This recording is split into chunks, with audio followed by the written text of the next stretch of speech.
mess with a problem in an olive branch to... Here's a report by Kamala Kusha. A comeback with an overwhelming majority, the President John Mahama returned to the legislature where he once served as an MP for the first time, giving the mandatory State of the Nation address as required by law.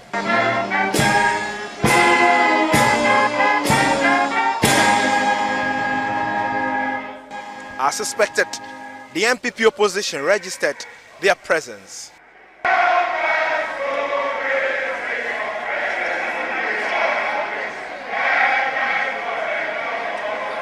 The President said he was focused and would lay no blame. My approach is to accept challenges and work hard to resolve them. Indeed, this is precisely what the people of Ghana elected me to do. I have therefore not come here to lament on the state of our country, though there's much to lament about. But he will set the record straight. Yesterday, February 26, 2025, marks exactly 10 years since I stood in this chamber, at this very spot, to declare my determination to fix Dumso, a legacy problem of power shortages. And Mr. Speaker, I fixed it. I am moved to make a similar purposeful and bold declaration that I, John Dramani Mahama, I will fix the economic crisis confronting our country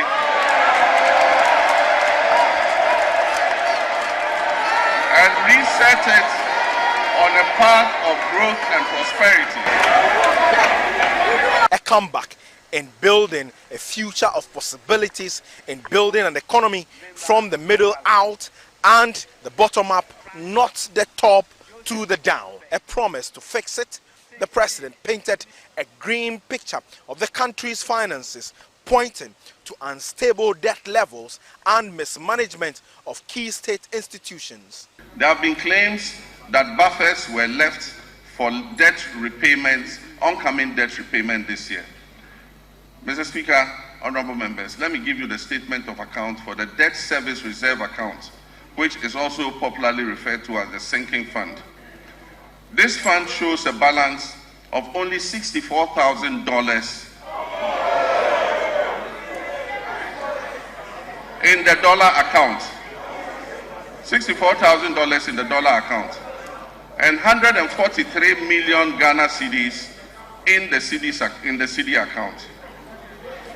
The repercussions of the accumulation of debt and economic mismanagement will require extensive work and sacrifice to repair. But what did he inherit? We have inherited a country that is broken on many fronts. The profundities of the challenges confronting us are staggering.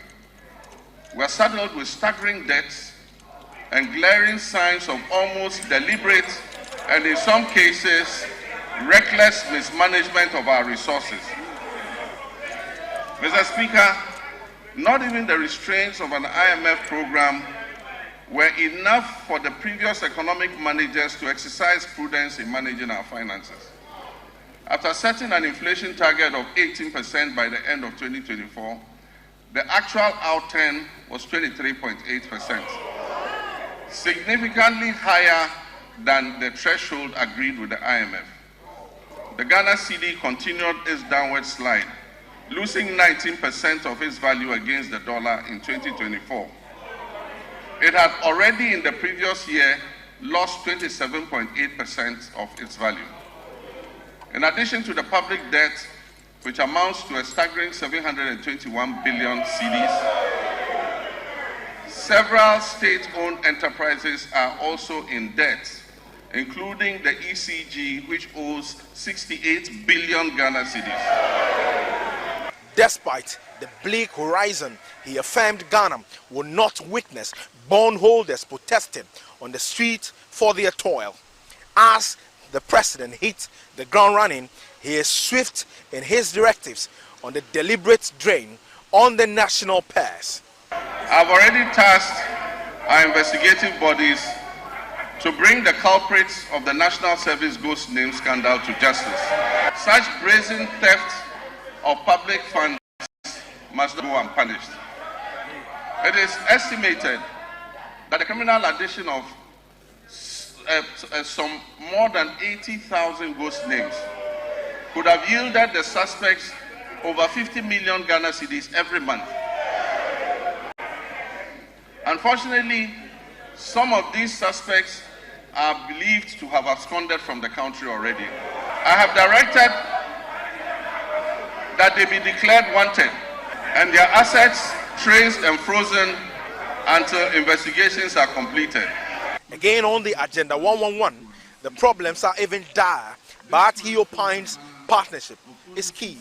It is worth disclosing that $400 million has already been disbursed under the Agenda 111 project. Mr. Speaker, at a rate of approximately $80 million per hospital, this $400 million spent could have completed and made operational at least 22 of those hospitals. Corruption remains a canker that has plagued this country, with a pillar of the government being to recover all loot. Despite the presentation of the oral report to the Attorney General, John Mahama intends to heighten the fight. Let me state that my commitment to fighting corruption will continue with the establishment of a unit at the presidency and the maintenance of the hotline, where complaints and reports regarding graft and corruption will continue to be received and transferred to the Office of the Attorney General. Mr. Speaker, we will shortly submit for consideration a bill to regulate and restrict the sale of disposal of public lands and state assets. The president says with overwhelming mandate, it remains key for him and his appointees to eschew arrogance and be modest. The president, in his State of the Nation address, says there's hope, a hope to reset with opportunity for all, but not for a few. With an upcoming national economic dialogue, it remains unknown what the real figures are until the books are open. But the president is key in being truthful at all material times. Komla Kluche, TV3 News, Parliament House, Accra. Let's stay on the State of the Nation address because President John Dramani Mahama has promised to work closely with the Judicial Council to effectively end what he describes as politicization of justice delivery in the country. He lamented on the low confidence level of the public in the judiciary. Here's a report by Lord Edu Asare. Ghana's judicial independence dropped significantly in the 2024 Mo Ibrahim Index on African Governance released in November. The report showed a decline in judicial autonomy from 100% to 50% over the past 7 years. Per the report, the country suffered a 14.9-point index decline between 2014 and 2023, making it the worst deterioration in Africa.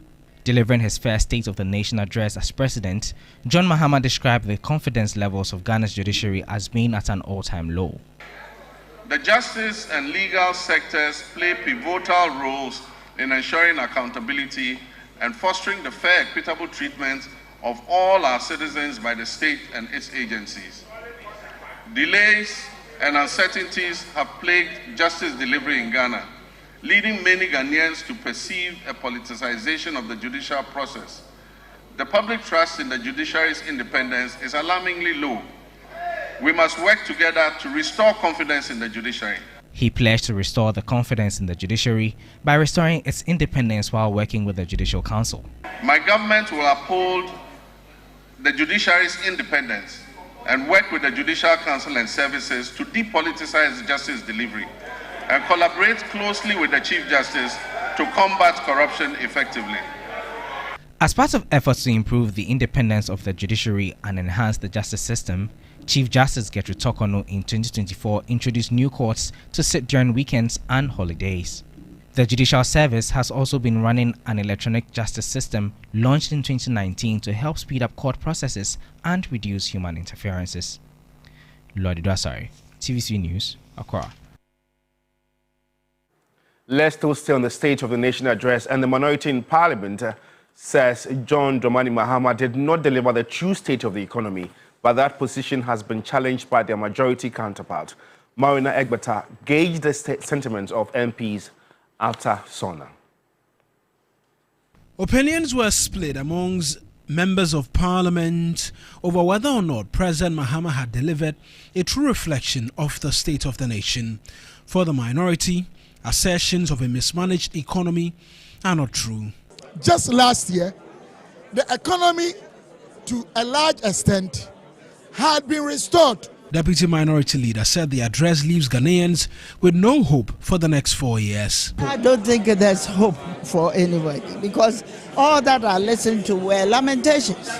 If you are lamenting, you have been given the mantle and you claim that you have been given a resounding victory, then fix it. That assertion, however, was challenged by the NDC, who insists the president has offered renewed hope to deliver the country from the current challenges. President Mahama has reiterated to the Ghanaian people his desire and will to make sure that he fixes the problem. Fighting Galamsey, we have also indeed started the process to restore the water bodies, to reclaim the degradable land. He touched on every aspect. On the issues of health, he demonstrated that he's on top of issues. On health, ranking on the health committee questioned the basis of the government not operationalizing some of the Agenda 111 hospitals. I don't know why the president said it was non-operational. If you go to Ashanti, a couple of the ones which are ready, they don't have staff. Yet you came in and you were sacking the staff. Ashanti now has all the staff, full complement. On Monday they are starting. So the one that has been finished, please don't sack Ghanaians. But the health minister, Kwamna Mintakando, disagreed. What it means is that 400 million US dollars could have completed not less than 22 of the Agenda 111 project. Not only couldn't they complete the 22, but they still left a debt of not less than 1 billion Ghana cedis. The debates have just started and members will take their turn to make statements on the floor of the House. And now the maiden State of the Nation address by President John Dramani Mahama came with a lively spectacle in the chamber as members of Parliament from both sides engaged in chants and slogans. While the majority fully endorsed the message, the opponents of the minority caucus blamed the president for lamenting instead of addressing the country's mess. Christian Yale captured the disruptions and the vibrant moment in this report. President John Dramani Mahama's maiden State of the Nation address was not without the usual theatrics that you see in the chamber. Right after the national anthem was rolled, members of the minority caucus engaged in a spirited chant, singing portions of the national anthem that they will resist the oppressor's rule.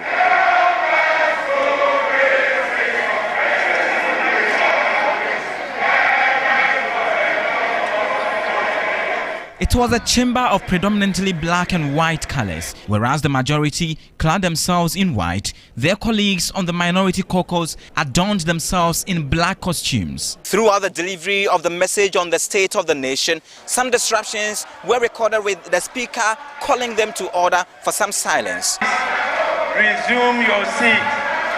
I, John Dramani Mahama, will not cancel the free SHS program. After the president was done with his speech, leaders of both sides took reactions to the message, with the minority leader blaming the president for failing to acknowledge the strides made by the past administration.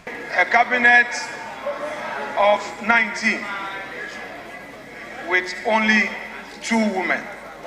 The daughter of the founder of this NDC, Senator Rollins, is missing. Hajia Ladi is missing. Is missing. Where are the women in this government? But his reaction was cut short after the speaker ordered him to end his statement for what was seen to be a prolonged statement. Honorable Minority Leader, Mr. Speaker, to conclude. Your time is up. Honorable members. But that would yet again call the wrath of the minority, who stood on their feet singing songs that meant to say the president has returned with power outages, popularly known as Dumso.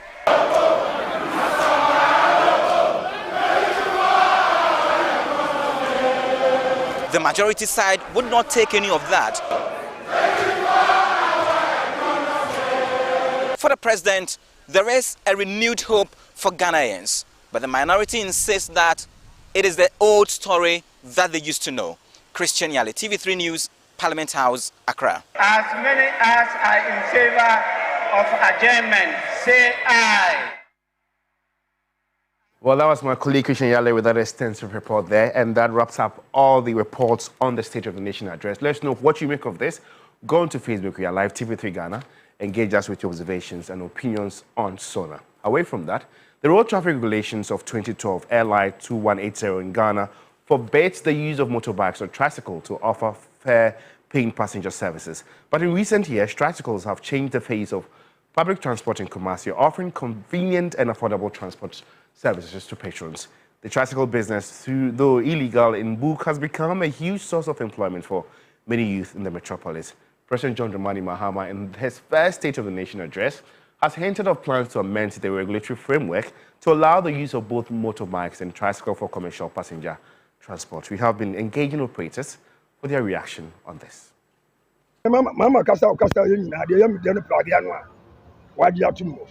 For me, the most important part of the SONA is legalizing the operations of tricycles in the country. The influx of tricycles has created job opportunities for many youth in this area, so taking steps to accept their operations is welcome.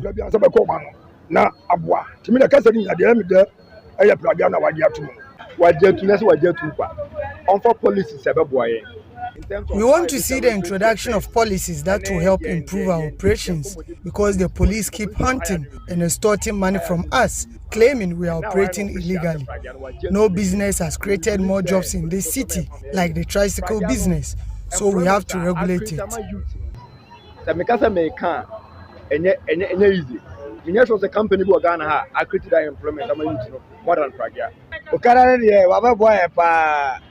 This is a refreshing news to us, the riders. At least the police will stop disturbing us. We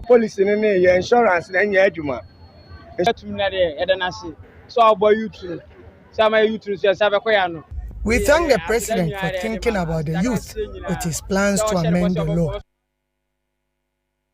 Well, let's still stay in the Ashanti region, because the Kwame Nkrumah University of Science and Technology, KNUST, has confirmed the arrest of the prime suspect in the alleged tragic murder of final year biological sciences student John Adeladem Yabani. According to the university's latest statement, the suspect, a fellow student who resided in the same hostel as the deceased, was apprehended by the regional police.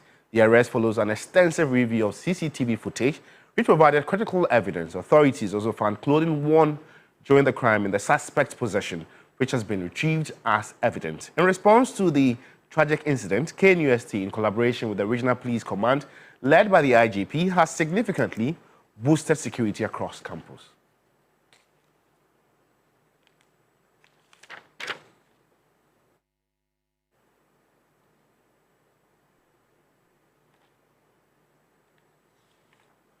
Well, our correspondent will still be following up on this very tragic incident and finish us with updates in the subsequent bulletins. And now the Ashanti Region Inter-Schools Athletics Competition, dubbed the Super Zonals, began on Thursday at Kumasi's Baba Yara Stadium. Thousands of students packed the Baba Yara Stadium to support their schools, as 44 schools competed in 24 events on day one of the two-day tournament. Prempeh College is seeking to defend the trophy they won last year in the boys category, while St. Louis SHS is also attempting to defend their trophy this year after winning the girls category last year. Raphael Sarkodie has more in this report. It is day one of the two-day event of the Ashanti Region Inter-Schools Athletics Competition, dubbed the Super Zonals. 30 schools in the boys category and 30 in the girls category are competing in various events over here.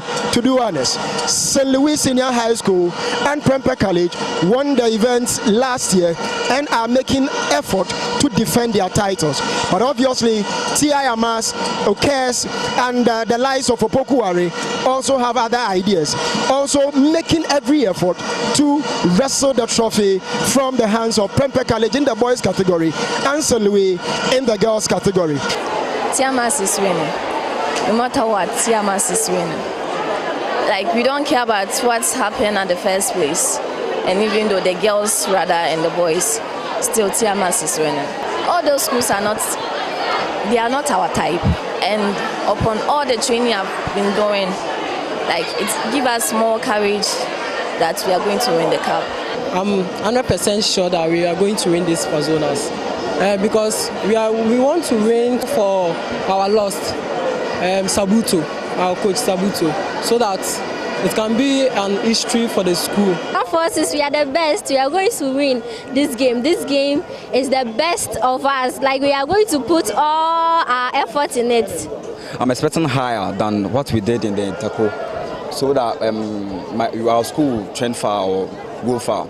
We are coming here to claim the trophy because we tag us as Royal Amas. We are hoping that we can claim this trophy for this year. The Baba Yara Stadium is packed to capacity.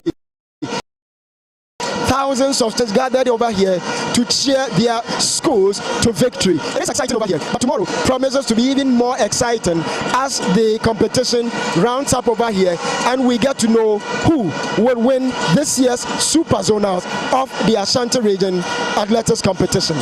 For 3 Sports, this is Raphael Sarkodie from the Baba Yara Stadium. Well, with the best could win in this Ashanti Region Super Zonals. On that athletic note, we end the morning news. For more news updates, you'd want to log on to our website, is 3news.com. And in a world where you can be anything, just be kind. It costs nothing to be kind. Thanks for watching. It's always a pleasure coming your way. Enjoy your morning. When the sun rises, there is hope. While this hope lingers on, the citizens look up to the government, the economy, the national development agenda, and everything in between. On Ghana Tonight, it's our utmost priority to bring you insightful conversations on the economy,